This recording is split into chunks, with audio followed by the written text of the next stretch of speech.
ഓണസദ്യക്ക് വേണ്ടിയിട്ട് ഒട്ടും കയ്പില്ലാത്ത ഒട്ടും പൂപ്പിൽ പിടിക്കാതെ എത്ര വർഷം വേണമെങ്കിലും സൂക്ഷിച്ച് വെക്കാവുന്ന രീതിയിൽ കരുനാരങ്ങ അച്ചാറിട്ടാലോ. അത് 2 ടൈപ്പിലിടുന്നുണ്ട് കേട്ടോ. ഒന്ന് ചുവന്ന കളറിലെയും ഒന്ന് വെള്ളയ്ക്ക് ഇടുന്നുണ്ട്. എനിക്ക് കൂടുതൽ ഇഷ്ടം വെള്ളയ്ക്കിട്ട നാരങ്ങയാണ് കേട്ടോ. അപ്പോൾ ഈ വലുപ്പത്തിലുള്ള 2 നാരങ്ങ എടുക്കുക. അതിൽ കുരുവെല്ലാം കളഞ്ഞ് ചെറിയ പീസസ് ആക്കി വെക്കുക. ഞാൻ തൊലിയൊന്നും ചെത്തുന്നില്ല കേട്ടോ. ഞാനിവിടെ 2 നാരങ്ങയാണ് എടുത്തിരിക്കുന്നത് 2 അച്ചാറിന് വേണ്ടിയിട്ട്. അപ്പോൾ ആദ്യമായിട്ടൊരു പാനിലേക്ക് ആവശ്യത്തിന് എണ്ണ ഒഴിച്ച് കൊടുക്കുക.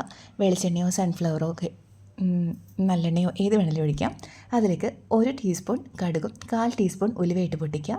അത് പൊട്ടി വരുമ്പോഴേക്കും ഓരോ ടേബിൾ സ്പൂൺ വീതം ഇഞ്ചിയും വെളുത്തുള്ളിയും അരിഞ്ഞതിട്ട് നന്നായിട്ടൊന്ന് മൂപ്പിച്ചെടുക്കുക കേട്ടോ.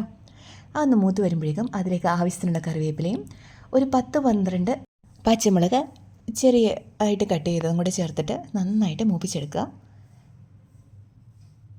അതിലേക്ക് ഒരു 1/4 ടീസ്പൂൺ മഞ്ഞൾപ്പൊടിയും 1/4 ടീസ്പൂൺ കായപ്പൊടിയും ചേർത്ത് ഇളക്കുക. അതിനുശേഷം നമ്മൾ അരിഞ്ഞു വെച്ചിരിക്കുന്ന നാരങ്ങ മുഴുവനായിട്ടും ഇതിലേക്ക് ഇട്ട് കൊടുക്കുക. എല്ലാം കൂടെ നന്നായിട്ടൊന്ന് ഇളക്കി യോജിപ്പിക്കുക. ഇനി ഇതിലേക്ക് ആവശ്യത്തിന് ഉപ്പിട്ട് കൊടുക്കുക.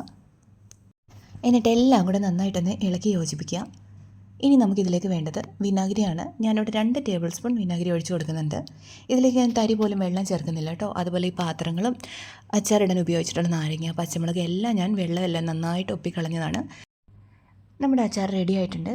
ഇതെല്ലാം ഇളക്കിയതിന് ശേഷം ഒരു തിള മാത്രം വന്നാൽ മതിയാവും. അതിനുശേഷം ഒരു 2 നുള്ള് പഞ്ചസാരയും കൂടി ചേർത്ത് നമുക്ക് ഫ്ലെയിം ഓഫ് ചെയ്യാം. ഇനി നമുക്ക് ചുവന്ന അച്ചാർ ഇടാം.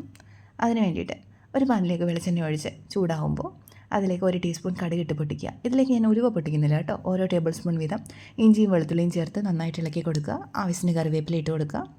ഇതെല്ലാം മൂത്ത് വരുമ്പോൾ നമുക്കിതിലേക്ക് 1/4 ടീസ്പൂൺ മഞ്ഞൾപ്പൊടിയും 2 ടീസ്പൂൺ കാശ്മീരി മുളക് പൊടിയും ചേർത്ത് കൊടുക്കാം. ഇനി മുളക് പൊടി കരിഞ്ഞു പോകാതെ നന്നായിട്ടൊന്ന് മൂപ്പിച്ച് കൊടുക്കുക. ഇതിലേക്ക് ഞാൻ കായപ്പൊടിയും ഉലുവപ്പൊടിയും 1/4 ടീസ്പൂൺ വീതം ചേർക്കുന്നുണ്ട് കേട്ടോ. ഇനി ഇതിലേക്ക് നമുക്ക് 2 ടേബിൾ സ്പൂൺ വിനാഗിരി ഒഴിച്ച് കൊടുക്കാം. ഈ സമയത്ത് തീ നന്നായിട്ട് കുറച്ച് വയ്ക്കുക, അല്ലെങ്കിൽ മുളക് പൊടി പെട്ടെന്ന് കരിഞ്ഞു പോകും കേട്ടോ. ഇനി നമുക്ക് നമ്മൾ അരിഞ്ഞു വെച്ചിരിക്കുന്ന ഒരു നാരങ്ങയുടെ ചെറിയ കഷ്ണങ്ങൾ ഇതിലേക്ക് ഇട്ട് കൊടുത്തിട്ട് എല്ലാം കൂടെ നന്നായിട്ട് ഇളക്കിയെടുക്കുക.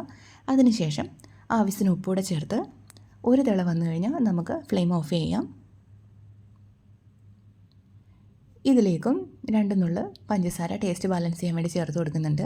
ഞാൻ ഇതിലേക്ക് 1 ടീസ്പൂൺ കടുകിൻ്റെ പരിപ്പും കൂടി ചേർത്ത് കൊടുക്കുന്നുണ്ട്. അത് നമ്മുടെ കയ്യിലുണ്ടെങ്കിൽ മാത്രമേ ചേർത്താൽ മതി. അത് ചേർക്കുമ്പോൾ ഒരു പ്രത്യേക ടേസ്റ്റാണ് കേട്ടോ.